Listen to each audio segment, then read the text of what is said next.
يا أيها الذين آمنوا كتب عليكم الصيام كما كتب على الذين من قبلكم لعلكم تتقون হে ঈমানদাররা কুতিবা আলাইকুমুস সিয়াম তোমাদের উপর রমজানের রোজাকে ফরজ করা হয়েছে তোমরা মনে করবে না শুধুমাত্র তোমাদের উপর মাহে রমজানের রোজা ফরজ করা হয়েছে না কামা কুতিবা আলাল্লাযীনা মিন ক্বাবলিকুম যেমনি ভাবে তোমাদের পূর্বে যারা এই পৃথিবীতে বসবাস করেছে তাদের উপর মাহে রমজানের রোজা ফরজ করা হয়েছিল অতএব রোজা কেবলমাত্র আমাদের উপর ফরজ এমনটা না আমাদের পূর্ব মাহে রমজানের রোজা ছিল الحمد لله وكفى وسلام على عباده الذين اصطفى أما بعد فأعوذ بالله من الشيطان الرجيم بسم الله الرحمن الرحيم يا أيها الذين آمنوا كتب عليكم الصيام كما كتب على الذين من قبلكم لعلكم تتقون وقال رسول الله صلى الله عليه وسلم إذا دخل رمضان فتحت أبواب الجنة وغلقت أبواب جهنم وسلسلة الشياطين أو كما قال النبي عليه الصلاة والسلام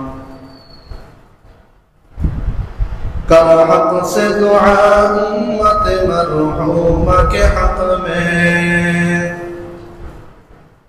करहक से दुआ उम्मत मरहूमा के हक में खतरों में बहुत जिसका अमल आके गिरा है खतरों में बहुत जिसका अमल आके गिरा है हमने कहा बद है फिर आखिर है तुम्हारे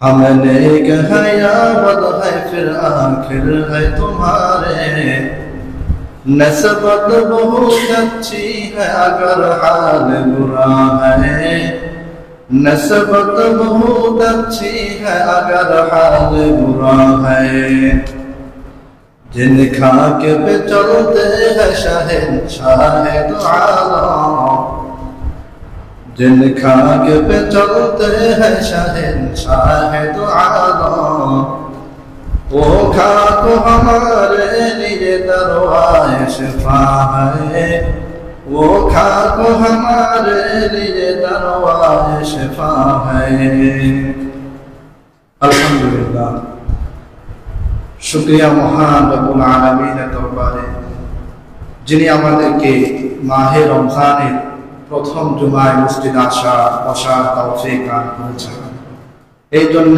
সকলেই বলছি আলহামদুলিল্লাহ লক্ষ কোটি দরুদ সালাম সর্বকালের সর্বশ্রেষ্ঠ মহামানব নবী মুহাম্মদুর রাসূলুল্লাহ সাল্লাল্লাহু আলাইহি ওয়াসাল্লামের উপর হযরতে সাহাবায়ে কেরাম হযরতে শুহাদায়ে কেরাম ওনাদের জন্য জান্নাতুল ফিরদাউস কামনা করে আজকে জুমার আলোচনার দিকে আমরা এগিয়ে যাচ্ছি ওমা তাওফীক ইল্লা বিল্লাহ আজকে আমরা জুমায় আলোচনা করব মাহে রমজানের গুরুত্ব এবং ফজিলত সম্পর্কে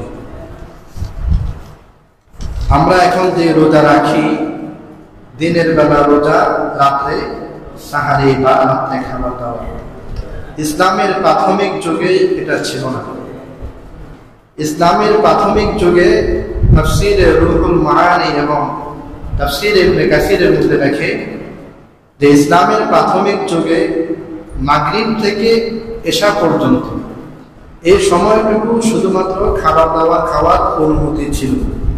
এশার পর থেকে আবার সারা রাত সারা দিন রোজা।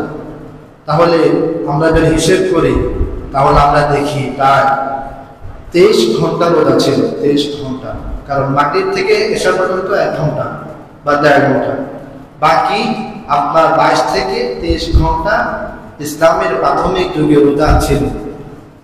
এর ফলে সাহাবায়ে কেরাম অনেক কষ্টে তারা দিন যাপন করতে লাগলেন, যে সারা রাত রোজা সারা দিন রোজা। সাহাবায়ে কেরাম ক্লান্ত হয়ে যাচ্ছেন। তাফসীর ইবনে কাসীরের মধ্যে লেখে, আল্লাহর নবীর একজন সাহাবী হযরতে কায়েস ইবনে সিরমা, উনি খেতে খামারে কাজ করতেন সবসময়। খেতে খামারে কাজ করতে করতে তিনি ক্লান্ত হয়ে গেলেন। ক্লান্ত হয়ে কায়েস ইবনে সিরমা বাড়িতে আসলেন মাগরিবের সময়। বাড়িতে এসে দেখে ইফতারি কোনো আইটেম নেই, ইফতারি করার মতো কোনো কিছুই নেই। তিনি তার স্ত্রীকে বললেন যে ইফতারি করার মতো কিছুই কি ঘরে নেই? স্ত্রী জবাব দিল যে ঘরে ইফতারির মতো কোনো কিছুই নেই। তখন তিনি সারাদিন খেতে খামারে কাজ করার কারণে একটু বিশ্রাম করলেন, সাথে সাথে ঘুমিয়ে পড়লেন। ঘুম থেকে উঠার পর দেখে এশারের ওয়াক্ত হয়ে গেছে। তখন তার স্ত্রী তার জন্য একটু খাবার বানিয়ে নিয়ে আসলেন ইফতার করার জন্য। এশারের ওয়াক্ত যেহেতু হয়ে গেছে, এখন আর খাওয়া যাবে না, তখনকার নিয়ম অনুযায়ী। তখন তিনি আর খাইলেন না, না খেয়ে সারা রাত রোজা রাখলেন, সারাদিন রোজা রাখলেন। সারাদিন যখন তিনি রোজা রাখলেন, রোজার ক্লান্তিতে তিনি আবার মাঠে কাজ করেন, দুটো মিলে তিনি ক্লান্ত হয়ে বেহুশ হয়ে গেলেন। বেহুশ হয়ে তিনি আল্লাহর নবীর দরবারে আসলেন, ইয়া রাসূলুল্লাহ, ইয়া হাবিবাল্লাহ, রোজা রেখে তো আর পারছি না, রাতেও রোজা দিনেও রোজা, আমি ক্লান্ত হয়ে যাচ্ছি, বেহুশ হয়ে গেলাম। এইভাবে আরো অনেক সাহাবী আল্লাহর নবীর কাছে এসে বলতে লাগলেন যে রাতে দিনে রোজা রেখে আমরা আর পারছি না। তখনই মহান রব্বুল আলামিন আয়াত নাযিল করলেন। আয়াত নাযিল করে পৃথিবীর সব মানুষের জন্য রোজাকে শিথিল করে দিলেন, যে এখন থেকে দিনে রোজা হবে, রাতে ইফতার, রাতে খাবার দাবার হবে, রাতে সাহরি হবে, রাতে আর কোনো রোজা নেই। তখন থেকেই দিনে রোজা চালু হয়েছে, রাতের রোজা বন্ধ হয়েছে। মুহতারাম হাজিরিন, রোজা এতই এক গুরুত্বপূর্ণ বিষয় যে তখন রাতেও রোজা ছিল, দিনেও রোজা ছিল, এরপরও সাহাবায়ে কেরাম রোজা রাখার চেষ্টা করতেন, রোজা কখনো তারা বাদ দিতেন না। নবীজির কাছে এক সাহাবী এসে বললেন, ইয়া রাসূলুল্লাহ, আমাকে কিছু আমল দেন, যে আমল করে আমি জান্নাতে যেতে পারবো। নবীজি বললেন, আলাইকা বিস-সাওম, তুমি রোজা রাখো, ফাইন্নাহু লা আদলা লাহু, রোজার সমতুল্য আর কোনো আমল নেই, তুমি রোজা রাখো। যে সাহাবী আসতেন আল্লাহর নবী সাহাবায়ে কেরামকে রোজা রাখার প্রতি উদ্বুদ্ধ করতেন যে তোমরা রোজা রাখো। এই জন্যে প্রতিটি মুমিন বালেগ সুস্থ মস্তিষ্ক সম্পন্ন সকল মুসলিম নর নারীর উপর মাহে রমজানের রোজা ফরজ। কেউ যদি না রাখে, হাদিসে আল্লাহর নবী বলেন, ওয়া ইন সামাত দাহরা কুল্লাহু, কেউ যদি মাহে রমজানের রোজা না রাখে, এরপরে যদি সে দীর্ঘ এক জোর অর্থাৎ 12 বছর পর্যন্ত যদি সে রোজা রাখে, তথাপি রমজানের একটা রোজা সমতুল্য হবে না। অতএব রোজা রাখতে হবে। রোজা কেবলমাত্র আমাদের উপর ফরজ এমনটা না, আমাদের পূর্বে যত উম্মত ছিল তাদের উপর মাহে রমজানের রোজা ফরজ ছিল। কুরআন কারীম বলছে, অতএব রোজা রাখবো আমরা। মাহে রমজান আসছে, এখন কি করণীয়? মাহে রমজান আমাদের জন্য কি নিয়ে এসেছে? হাদিসের মধ্যে আল্লাহর নবী বলেন, ইদা দাখালা রমাদান রমজান যখন চলে আসে, রমজান যখন প্রবেশ করে, ফুতিহাত আবওয়াবুল জান্নাহ, মাহে রমজান প্রবেশ করার সাথে সাথে আল্লাহ রাব্বুল আলামিন জান্নাতের সব দরজাসমূহ খুলে দেন। সুবহানাল্লাহ। ওয়া উলিমাত আবওয়াবু জাহান্নাম, মাহে রমজান আসার সাথে সাথে জাহান্নামের সব দরজা আল্লাহ রাব্বুল আলামিন বন্ধ করে দেন।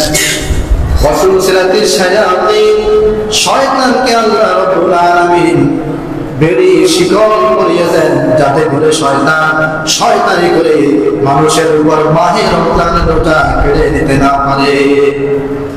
মাহে রমজান আসতে শয়তানকে আবদ্ধ করে রাখা হয়। দেখবেন মানুষ মাহে রমজানের আগে যেমন থাকে, মাহে রমজানে তেমন থাকে না, অনেক পরিবর্তন হয় না? হয়, অনেক পরিবর্তন হয়। এটা কেন? ওই যে শয়তানকে আল্লাহ পাক শিকলে বন্দী করে রেখেছেন, যার কারণে মানুষ যত খারাপই হোক না কেন, মাহে রমজান এসে আগের মতো থাকে না, অনেক পরিবর্তন হয়ে যায়। এই জন্যে মাহে রমজান যখন আসে, আল্লাহ রাব্বুল আলামিন জান্নাতের দরজা খুলে দেন, জাহান্নামের দরজা বন্ধ করে দেন, আর শয়তানকে শিকলে বন্দী করে দেন। আরেক হাদিসে আল্লাহর নবী বলেন, ইযা কানা আউয়ালু লাইলাতিন মিন রমাদান, মাহে রমজান যখন আসে, মাহে রমজানের প্রথম রাত থেকে ইউনাদি মুনাদিন মিনাস সামা, আসমান থেকে ঘোষণাকারীরা, আসমান থেকে ফেরেশতারা ঘোষণা করে, ইয়া বাগিয়াল খায়রি আকবিল ওয়া ইয়া বাগিয়াশ শাররি আকসির, হে ইবাদতগার, হে কল্যাণকারী, তুমি তোমার কাজ বেশি বেশি করে করো, হে ইবাদত গুজার, তুমি তোমার ইবাদত বেশি করে করো, ওয়া ইয়া বাগিয়াশ শাররি আকসির, হে খারাপ কাজের অধিকারী আকসির, তুমি তোমার খারাপ কাজ বন্ধ করে দাও। হাদিস আল্লাহর নবী বলেন, ওয়ালিল্লাহি ওয়াদাকাউ মিনান নার ফি কুল্লি ইয়াউমিন ওয়া লাইলাতিন, মাহে রমজানের দিনে এবং রাতে আল্লাহ রাব্বুল আলামিন অসংখ্য মানুষকে জাহান্নাম থেকে মুক্তি দান করেন। সুবহানাল্লাহ। এতই গুরুত্বপূর্ণ মাহে রমজান। হাদিসের মধ্যে আল্লাহর নবী বলেন, ইন্না হাযা শাহরা শাহরুন মুবারাকা, মাহে রমজান এমন একটি মাস, এটি একটি বরকতময় মাস। قد أظلكم شهر إن هذا الشهر شهر مبارك, আল্লাহর নবী বলেন, জাআলাল্লাহু সিয়ামাহু ফরিদাতান ওয়া কিয়ামাহু তাতাওয়ান, আল্লাহ রাব্বুল আলামিন মাহে রমজানের দিনে তোমাদের উপর রোজা রাখাকে ফরজ করে দিয়েছেন, আর রাতের বেলা তারাবি পড়াকে নফল হিসাবে পূর্ণ করে দিয়েছেন। সুবহানাল্লাহ। দিনের বেলা রোজা ফরজ, রাতের বেলা তারাবি সুন্নাত। রাতের বেলা তারাবি কি? সুন্নাত। আরেক হাদিসে আল্লাহর নবী বলেন, নবীজি বলেন, ইন্নাল্লাহা আযজা ওয়া জাল্লা ফারাদা রমাদান, আল্লাহ রাব্বুল আলামিন রমজান মাসের দিনে রোজা ফরজ করেছেন, আর আমি ওয়াসানাতু কিয়ামাহু, আর আমি নবী মুহাম্মদুর রাসূলুল্লাহ রাতের বেলা তারাবিকে তোমাদের উপর সুন্নাত হিসেবে আবশ্যক করে দিয়েছি। অতএব কোন বান্দা যদি দিনের বেলা রোজা রাখে, রাতের বেলা তারাবির নামাজ আদায় করে, তো আল্লাহর নবী বলেন, খরাজা মিনাজ জুনুবি কায়াউমি ওয়ালাদাতু উম্মুহু, তার গুনাহ থেকে এমন ভাবে বেরিয়ে যায়, একজন মানুষ মায়ের পেট থেকে যখন বের হয়, সে যেমন নিরাপদ থাকে, নিষ্পাপ থাকে, একজন মানুষ যদি মাহে রমজানের দিনে রোজা রাখে আর রাত্রি বেলা তারাবির নামাজ আদায় করে, আল্লাহ রাব্বুল আলামিন তার গুনাহসমূহ মাফ করে দিয়ে তাকে নিষ্পাপ পবিত্র বানিয়ে দেন। সুবহানাল্লাহ। দিনের বেলা রোজা, রাতের বেলা তারাবি। আফসোসের বিষয় হচ্ছে, রোজা আমরা রাখি কিন্তু তারাবির ক্ষেত্রে অনেক ঘাটতি দেখা যায়। মনে রাখবেন, তারাবি এক সুন্নত, খতনে তারাবি আরেক সুন্নত, মোট দুইটা সুন্নত। কয়টা সুন্নত? দুইটা। কেউ যদি শুধু তারাবি পড়ে, সূরা তারাবি, তার একটা সুন্নত আদায় হবে তারাবি পড়া, কিন্তু আরেকটা সুন্নত থেকে যাবে, আদায় হবে না। আর যদি কেউ খতমে তারাবি পড়ে তাহলে তার খতমে তারাবি পড়া এক সুন্নাত আর তারাবি পড়ার আরেক সুন্নাত, দুইটা সুন্নাত আদায় হবে। অতএব চেষ্টা করা খতমে তারাবি পড়া, তাহলে আমরা দুইটা সুন্নাত পাবো। আজকে থেকে ইনশাআল্লাহ খতমে তারাবি আরো হালকা, আজকে থেকে এক পারা, বিগত 6 দিন ছিল 1.5 পারা, একটু বেশি ছিল, আজকে থেকে অনেক কমে গেছে, এক পারা কমে। জন্য সকলেই ইনশাআল্লাহ আমরা চেষ্টা করব 1 থেকে 20 পর্যন্ত তারাবি পড়া ইনশাআল্লাহ। তো আল্লাহর নবী বলেন যে দিনের বেলা জাআলাল্লাহু সিয়ামাহু ফারিদা, দিনের বেলা আল্লাহ পাক তোমাদের উপর রোজাকে ফরজ করেছেন আর রাতের বেলা তারাবির নামাজকে সুন্নাত করেছেন। অতএব তোমরা দিনের বেলা রোজা রাখো, রাত্রি বেলা তারাবির নামাজ আদায় করো। আর কি করবে মাহে রমজান? আল্লাহর নবী বলেন মান তাকাররাবা ফীহি বিখাসলাতিন মিনাল খায়র কানা কামান আদা ফারিদাতান ফীমা সিওয়াহু। যদি কোনো মানুষ মাহে রমজানে একটা নফল ইবাদত করে, একটা নফল আদায় করে, তাহলে আল্লাহ রাব্বুল আলামিন তাকে একটা ফরজ আদায় করার সমতুল্য সওয়াব দান করবে। সুবহানাল্লাহ। ওমান আদা ফীহি ফারিদাতান, আর যদি কোনো মানুষ মাহে রমজানে একটা ফরজ আদায় করে, কানা কামান আদা 70 ফারিদাতান, আল্লাহ রাব্বুল আলামিন তাকে 70টা ফরজ আদায় করার সমতুল্য সওয়াব দান করবে। সুবহানাল্লাহ। এরপর আল্লাহর নবী বলেন মান ফাত্তারা সাইমান, যদি কোনো বান্দা অপর কোনো মুসলিম ভাইকে ইফতার করায়, কানা মাগফিরাতাল লিযুনুবিহি, তাহলে আল্লাহ রাব্বুল আলামিন তার জীবনে যত গুনাহ আছে সব গুনাহগুলো মাফ করে দিবে। সুবহানাল্লাহ। ওয়াইদকা রাবাতিহি মিনান নার, আল্লাহ রাব্বুল আলামিন তার গুনাহ মাফ করে দিয়ে ক্ষান্ত হন না।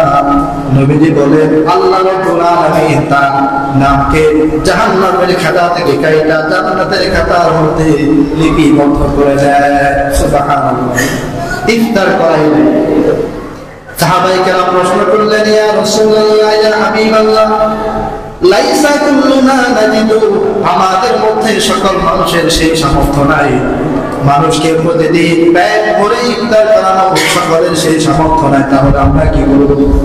তো আল্লাহ নবী বলেন ইউতিল্লাহু হাযা সাওয়াবা মান ফাত্তারা সাইমান আলা মাসফাদিলাতিন আও তামাওয়াতিন আও শাওয়াতিন মিন মাইন, যদি তোমাদের কারো অন্য কাউকে পেট ভরে ইফতার করানোর সামর্থ্য না থাকে, তাহলে হে আমার সাহাবায়ে কেরাম, তাহলে তোমরা 1 চুমুক দুধ অথবা 1 গ্লাস পানি দিয়ে হলেও অথবা একটা খেজুর দিয়ে হলেও অন্য মানুষকে ইফতারি করাও।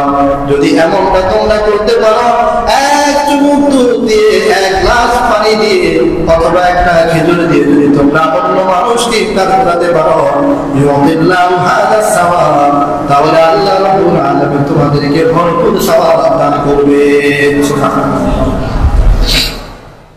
ওয়ামান আশবাআ সাইমান, আর যদি তোমরা কাউকে পেট ভরে ইফতার করাতে পারো, সাফাউল্লাহু হাউযি, তাহলে কাল কিয়ামতের ময়দানে আমি নবী মুহাম্মদুর রাসূলুল্লাহ নিজ হাতে তাকে হাউজে কাউসারের পানি পান করাবো।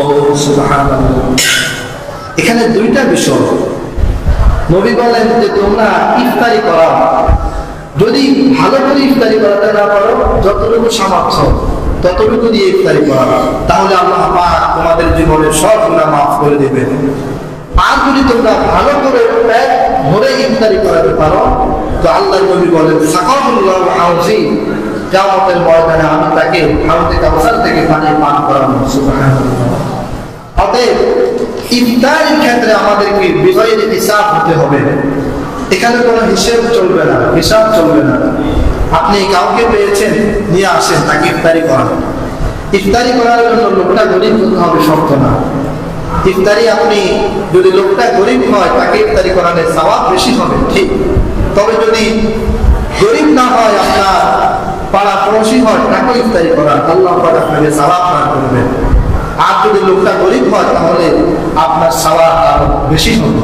এই জন্য ইফতারি করতে হবে, করাতে হবে বিগয়রে হিসাব, যে আমি দুইজন মানুষের ইফতারি বানাইলাম, এখন তিনজন কিভাবে খাবো? না, দুইজন মানুষের ইফতারি বানাইলে হঠাৎ করে 5 জন হয়ে গেল, খুশি মনে সকলে একসাথে খান, এটা আল্লাহ পাক বরকত দান করবেন, সওয়াব দান করবেন।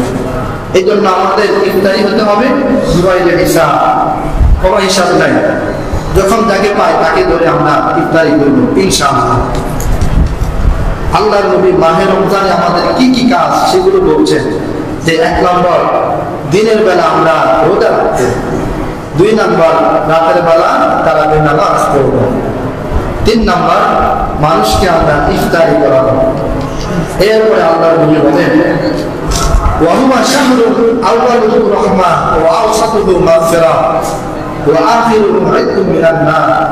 এটি এমন একটি মাস, এই মাসে আল্লাহ রাব্বুল আলামিন প্রথম 10 দিন রহমত নাযিল করেন, দ্বিতীয় 10 দিন মাগফিরাত নাযিল করেন, আর তৃতীয় 10 দিন আল্লাহ পাক নাজাত নাযিল করেন।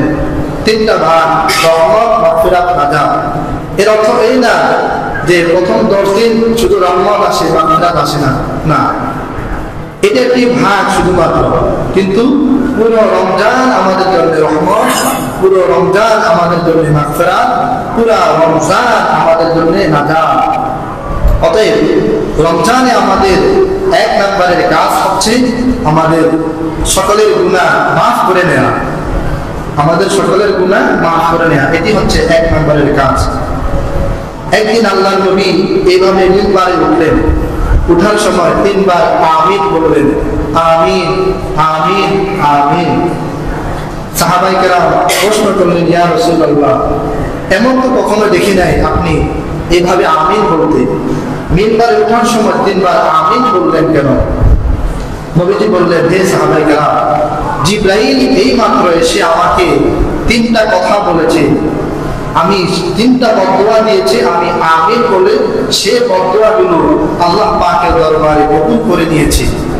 1 নাম্বার, জিবরিল বলেছে যে ব্যক্তি তার বৃদ্ধ পিতা মাতাকে পেল কিন্তু তাদের খেদমত করে জান্নাত কামাই করতে পারলো না, সে ধ্বংস হল। আমি নবী বলেছি আমিন, সে ধ্বংস হয়ে যায়। 2 নম্বরে জিবরিল বলেছে যে ব্যক্তি মাহে রমজানের রোজা পেল, এরপরও সে মাহে রমজানে তার গুনাহকে মাফ করাতে পারলো না, সে ধ্বংস হোক। আমি নবী বলেছি আমিন, সে ধ্বংস হয়ে যায়। 3 নম্বরে জিবরিল বলেছে যার সামনে আপনার নাম উচ্চারণ করা হয় কিন্তু সে আপনার প্রতি দুরূদ পাঠ করে না, সে ধ্বংস হোক। আমি নবী বলেছি আমিন, সে ধ্বংস হয়ে যায়। নাউযুবিল্লাহ, নবীজি বদদুয়া করেছে। এজন্য মাহে রমজানে আমাদের 1 নম্বরের কাজ হচ্ছে যে আমাদের গুনাহ মাফ করাতে হবে। মুহতারাম হাজিরিন, এখন আমরা যে রোজা রাখছি, আমরা হলো রোজাদার, এতে আমাদের কি সওয়াব রয়েছে? আল্লাহ পাক আমাদেরকে কি সওয়াব দিবেন যদি আমরা রোজা রাখি? হাদিস আল্লাহর নবী বলেন, ইন্নাল্লাহ তাবারাকা ওয়া তাআলা ক্বাদা নাফসাহু আ'তাশা নাফসাহু। আল্লাহ রাব্বুল আলামিন নিজের প্রতি অবধারিত করে নিয়েছেন, ওয়াজিব করে নিয়েছেন, যে ব্যক্তি কষ্ট করে রোজা রাখবে, যে ব্যক্তি কষ্ট করে রোজা রাখবে, তো আল্লাহ নবী বলেন সাকাহু ইয়াউমাল আবজি, আল্লাহ রাব্বুল আলামিন তাকে কিয়ামতের ময়দানে পানি পান করাবেন। সুবহানাল্লাহ। 1 নাম্বার, যদি কেউ কষ্ট হলেও রোজা রাখে, আল্লাহ পাক তাকে নিজ কুদরতি হাতে কিয়ামতের ময়দানে পানি পান করাবেন। 2 নাম্বার, আল্লাহ নবী বলেন কুল্লু আমালি ইবনি আদম ইউদাআফু লাহুল হাসানাতু বিআশরি আমসালিহা ইলা 700। প্রতিদিন বনি আদমের আমলের সওয়াব 10 থেকে শুরু হয়, একেবারে 700 পর্যন্ত গিয়ে থাকে। কিন্তু রোজা এমন একটি আমল, আল্লাহর নবী বলেন, মহান রব্বুল আলামিন বলেছেন আস-সাওমু লি ওয়া আনা আজজি বিহি। প্রতিটি আমলের শেষ সীমা হচ্ছে 700, কিন্তু কেউ যদি রোজা রাখে তার শেষ সীমা কত? 700 না 7,000 না 7 কোটি, কত হতে পারে? এটা একমাত্র আমি মহান রব্বুল আলামিন জানি। কিয়ামতের ময়দানে অগণিত অজস্র সওয়াব রোজাদারকে আমি আল্লাহ নিজ কুদরতি হাতে প্রদান করব। সুবহানাল্লাহ। নবীজি বলেন, আল্লাহ তাআলা বলেন না রোজা রাখলে কি পরিমাণ সওয়াব, এটা আল্লাহ পাক নিজের কাছে রেখেছেন। কিয়ামতের ময়দানে আল্লাহ পাক নিজ কুদরতি হাতে বান্দাকে প্রদান করবেন। এই গেল 2 নাম্বার। 3 নাম্বার, আল্লাহর নবী বলেন যদি কোনো বান্দা রোজা রাখে তাহলে তার কি হবে? মান সামা রমাদান, যদি কোনো মানুষ মাহে রমজানে রোজা রাখে, গুফিরা লাহু মা তাকাদ্দামা মিন যামবিহি, আল্লাহ পাক তার জীবনের সব গুনাহ মাফ করে দেন। সুবহানাল্লাহ। 3 নাম্বার। 4 নাম্বার, যদি কোনো মানুষ রোজা রাখে তাহলে আল্লাহর নবী বলেন সালাসুন লা তুরাদ্দু দাওয়াতুহুম, 3 ব্যক্তির দোয়া কখনো ফেরত দেওয়া হয় না। 1 নাম্বার দাওয়াতুল মাজলুম, মাজলুমের দোয়া। 2 নাম্বার আল ইমামুল আদিল, ন্যায়পরায়ণ শাসক। 3 নাম্বার as-সাইমু হাত্তা ইফতিরা, রোজাদার ব্যক্তি যতক্ষণ না সে ইফতার করে, ইফতারের আগ পর্যন্ত সারা দিন এবং কি ইফতারের পূর্ব মুহূর্ত পর্যন্ত রোজাদার ব্যক্তি যত দোয়া করবে আল্লাহ পাক তার সব দোয়া কবুল করেন। সুবহানাল্লাহ। 4 নম্বরে আল্লাহর নবী বলেন ইন্না ইনদা লিল্লাহি উতাকা ইনদা ফিতরি, ইফতারের সময় আল্লাহ রাব্বুল আলামিন পৃথিবীর সকল রোজাদার ব্যক্তিকে মাফ করে দেন। সুবহানাল্লাহ। এই হলো রোজা রাখলে আমাদের সওয়াব। রোজা রাখলে, না রাখলে তো কথাই নেই। রোজা রাখলে এই পরিমাণ সওয়াব আল্লাহ রাব্বুল আলামিন আমাদেরকে দান করবেন। এখন আমরা রমজানে কি কি কাজ করতে পারবো না? হাদিসে আল্লাহর নবী বলেন as-siyamu junnatun idza kana yawmu ahadi sawmikum, যদি তোমাদের কেউ রোজা রাখে ফালা ইয়াফাস ওয়ালা ইয়াসখাব, সে যেন অশ্লীল কথা, খারাপ কথা, অকথ্য অভাষ্য কথা সে যেন না বলে। যেই কথা মানুষ যেটাকে খারাপ মনে করে এমন ধরনের কোনো কথা যেন রোজাদার ব্যক্তি না বলে, আল্লাহ নবী বলতেছেন। ফাইন সাআবাহু আহাদু, 2 নাম্বার নবী বলেন যদি কেউ রোজাদার ব্যক্তিকে গালি দেয়, এখন তার কি করণীয়? সেও কি পাল্টা গালি দিবে? নবী বলেন না। ফাইন্নাহু ইয়াকুল আনা সাইমু, যদি কেউ রোজাদার ব্যক্তিকে গালি দেয় তাহলে সে যেন বলে আনা সাইম, আমি রোজাদার, আমি গালি দিতে পারবো না, সে যেন এই কথা বলে। অতএব রোজা রাখা অবস্থায় অশ্লীল কথা বলা এবং শোনা, কাউকে গালি দেওয়া, গালি শোনা কোনোটাই করা যাবে না। 2 নাম্বার আল্লাহর নবী বলেন as-siyamu junnatun, রোজা হচ্ছে জাহান্নাম থেকে বাঁচার একটি ঢাল, যতক্ষণ না তোমরা সেই ঢালকে ভেঙে ফেলো। যদি তোমরা সেই ঢালকে ভেঙে ফেলো তাহলে জাহান্নামে যাবে। সাহাবায়ে কেরাম প্রশ্ন করলেন সেই ঢাল কিভাবে ভাঙে? তো নবী বললেন বিকিসবিন আও গীবাতিন, 2টা জিনিসের মাধ্যমে, মিথ্যা কথা এবং গীবত শিকায়তের মাধ্যমে। যদি কেউ মিথ্যা বলে এবং গীবত শিকায়ত করে তার ঠিকানা জাহান্নাম। এই জন্য রোজা রাখা অবস্থায় অন্যায় অশ্লীল কথা বলা যাবে না। কেউ গালি দিলে পাল্টা গালি দেওয়া যাবে না। 2 নাম্বার মিথ্যা কথা বলা যাবে না। 3 নাম্বার গীবত শিকায়ত করা যাবে না। এরপরে আমাদের রোজার 2টা পার্ট, একটা হচ্ছে সাহরি, একটা হচ্ছে ইফতার। 2টা সাহরি আমরা কখন করব? আমরা সিরিয়াল হিসেবে আলোচনা করছি। সাহরি আমরা কখন করব? অনেক এমন সময় হয়ে যায় যে অনেক আগে সাহরি করে ফেলি, না, এটা সুন্নাহ না। সাহরিটা আমরা করব একেবারে শেষ সময়। আল্লাহ নবী বলেন লা তাযালু উম্মতি বিখাইরিন, আমার উম্মত থেকে কল্যাণ সেই পর্যন্ত চলে যাবে না যে পর্যন্ত আমার উম্মত সাহরিকে দেরিতে করবে আর ইফতারি তাড়াতাড়ি করবে। যদি সাহরি দেরিতে করে, ইফতারি তাড়াতাড়ি করে, তাহলে উম্মতের মধ্যে কল্যাণ থাকবে। সাহরি করতে হবে একেবারে সময়ের শেষ ভাগে, শেষ সময়। অনেক আগে সাহরি করা সুন্নাহ না। এখন অনেকে সাহায্য করে না। অনেক সময় দেখা যায় যে ভোর রাতে ওঠার কারণে খাওয়ার সে চাহিদা থাকে না, এজন্য সাহারি অনেকের খাওয়া হয় না অনেক সময়। এখন কি করণীয়? নবীজি বলেন যদি এক ঢোক পানি হয় অন্তত পান করো, এরপরও তোমরা সাহারি করো। একেবারে খালি পেটে উপোস থাকা যাবে না, এক ঢোক পানি হলেও সাহারি করতে হবে। কারণ কি?